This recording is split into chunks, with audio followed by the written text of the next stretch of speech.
everyone, and welcome to a special Spotlight edition here at SWISD. Today I'm joined with Dr. Lloyd Verstuyft, Superintendent Schools, and Valerie Maldonado, our Director of Health Services. How are y'all doing today? We're doing fine. Good, Thank you for having us.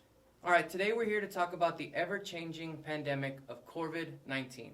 So, Dr. Verstuyft, why are schools taking the unprecedented action of long-term closures right now? Yeah, first I want to say thank you for doing this special edition of the Spotlight. I think it's important to talk to our community and provide information. That's why our Director of Health Services, Valerie Maldonado, is here.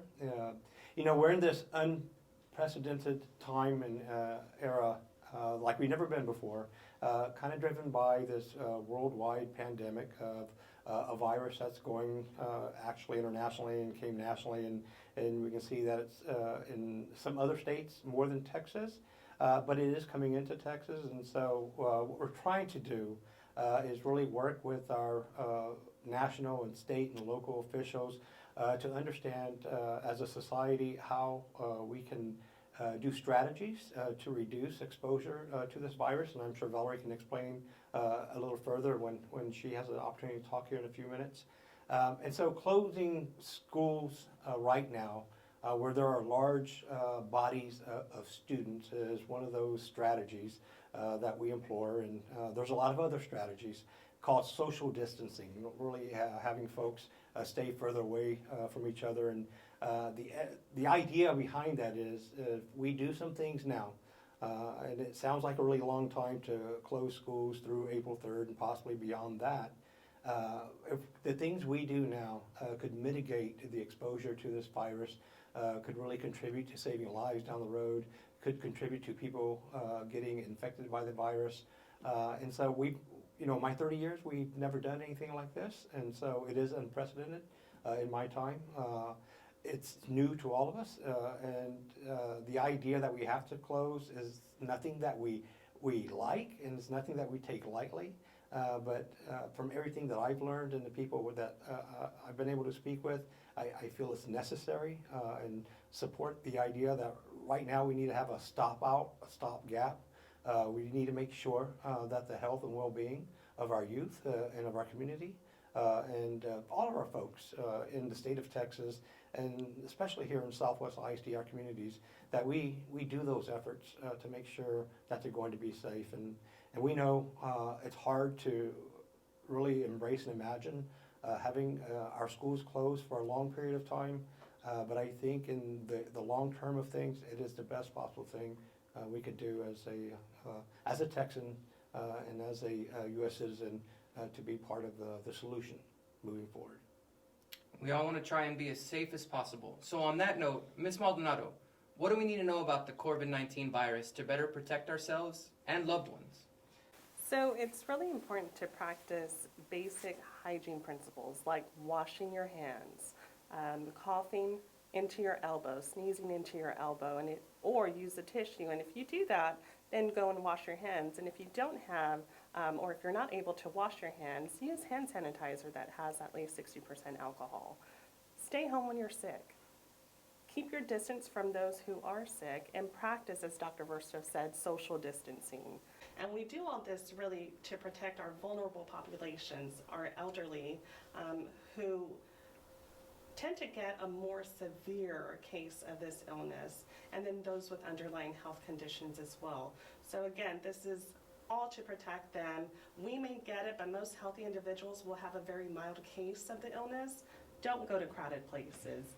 Stay away if you can from restaurants, movie theaters, things like that, wherever you would be in an enclosed situation among a crowd of people. Really be cognizant of where you're at. Go through the drive-through instead.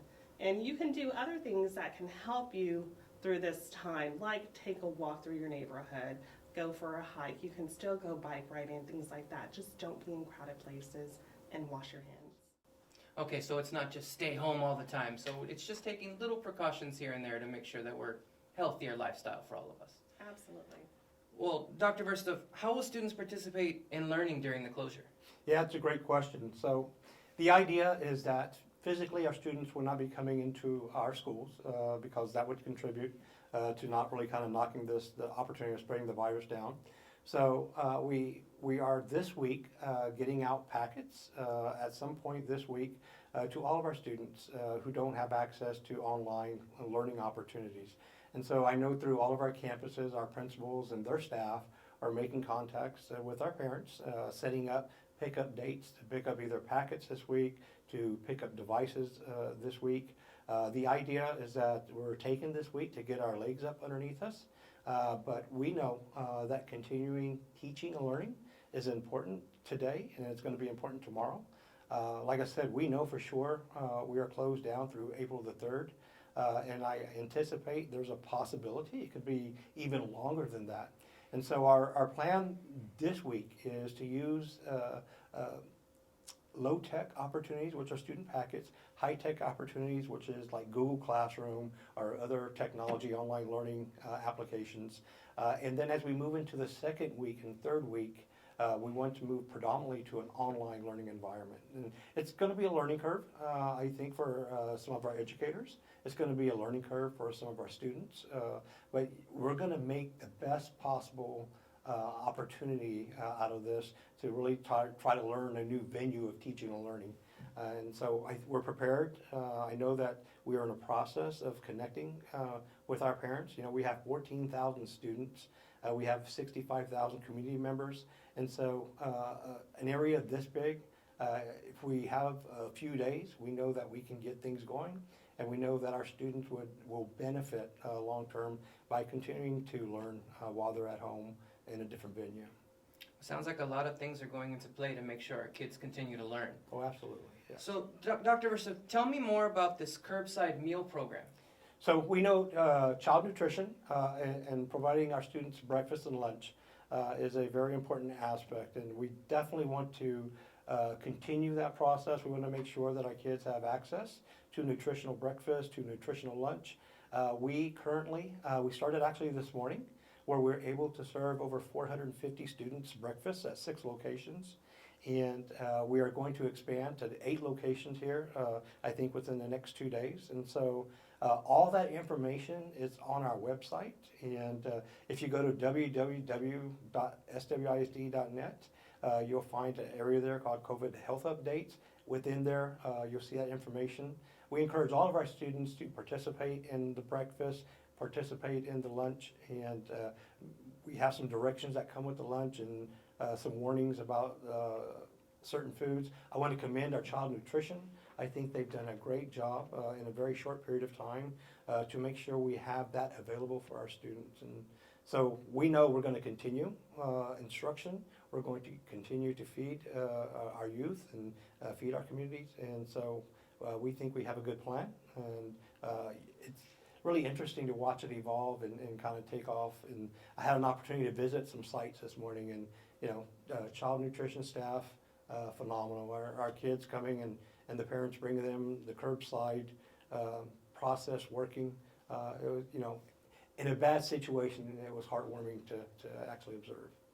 Well, it's amazing all these plans we're putting into play to make sure our students are still benefiting from their district, and they know that we're not just going to leave them out to dry, that we're going to go ahead and take care of them. Right. But with all this in place, Ms. Maldonado, when do you anticipate our students will be able to return to school? So that's a challenging question to answer. The whole purpose of what we're doing now is to, I'm sure many people have heard, to flatten the curve. We want to make sure that we don't have a large influx of people getting sick utilizing our healthcare resources, because then that puts that at danger where other people who need them may not be able to utilize them. So this is all in an effort, citywide, statewide, and nationally, to flatten that curve and to make sure that we are spreading this illness over time and we're not utilizing those resources all at once. So we will be in communication with our local and state health officials to decide when the best time for us to return is. Okay. And how will we communicate with the community during this closure? So during a time like this, communication is key. And we expect to use a number of venues to communicate. Obviously, social media, we have Remind messaging going out. We have our district Facebook, our campus Facebooks. We're posting letters, and so we've been able, with our employees, which may be a different format of communication, to create a frequently asked questions. And we've done the same thing for our community. We posted today for our community, if you have any questions, to please post your question. The idea there is a question to one person may be the same thing that 100 other folks are thinking about. So by posting to our FAQs and letting us respond to them and reposting the answer out, I think it helps a greater group of people. And so we're doing those types of things. We encourage our parents, if you have a question, to contact their local campus administration or contact us here at central office. And we're on the website. You have email access to any of us. We'll try to answer them as soon as we can, when we can. And we definitely want it to be a two-way street, though. And we think the FAQs is a really good start to that process. Okay, and what can we expect in the near and long-term future? You know, it's really unknown at this point when we will return to school, when will be a good time to say that large group gatherings will be appropriate. You know, in this type of environment, I think the best prescription is to not contract that virus. And I think all these strategies that we're employing really contribute to not allowing a large number of people to contract that virus. So I also want to encourage everyone to be patient, flexible. We're in a very fluid situation. We have not been here before. We're here now. And we know that as long as we take care of our youth, we make sure that our kids have an opportunity to learn online through the packets. We make sure that they're fed. We can keep them healthy, and we look out for their well-being. I think that's the best we can do. The worst thing we can do is panic. And this is not a time to panic, and there's nothing, I think, that's coming down, but to not be cognizant that we do need to change our behaviors during this time, that we need to practice social distancing. I think that would be a shortcoming if we don't do those things either. So we're here, and the one thing about Southwest ISD that I've learned in my 3 decades as an employee here is that we are resilient, and together we'll work through this. We're not going to do everything perfect. I can promise everyone that, but we're definitely going to do everything with our youth in mind and with our youth in the forefront. And so we'll make decisions, we'll talk to our community, we'll work through our local school campuses, and we're going to do the best for our students and our community we can possibly do. And then we'll make decisions as the issue evolves over time. What is this going to do to our the extracurricular activities and events that go on in the district? Yeah, and that's a great question. We close schools, so it would not behoove us to continue these other activities. And so a gathering is a gathering is a gathering. And we're hearing more from our President of the United States. We're hearing from our governor. We're hearing from our local mayor. We are hearing that they are putting restrictions on large groups coming together. And so what we do in closures really has to do with our campuses, but it has to do with every extension of our campus, which includes UIL and practices and any form of gathering. And right now, we just need to have that stop out and distance. And so those co-curricular, extracurricular opportunities, they are included in the closures. All right. Any final remarks you want to give to the community before we sign off? Well, I want to thank the community. I think when you go on social media, or you can go on our Facebook, there's a lot of support from our community. And the one thing we've learned at Southwest is working together, we go further, and working together, we do better. And I just want to encourage, if there is a valid questions and we can provide additional information, or if you don't think we're looking at something, please provide that information.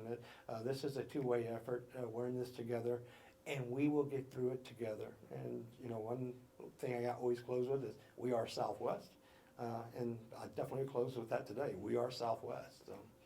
Well, sir, thank you for joining us here and giving us all this insight of how we're going about it here in the district. And thank you, Ms. Maldonado, for all those safety tips to keep us healthy throughout this whole process.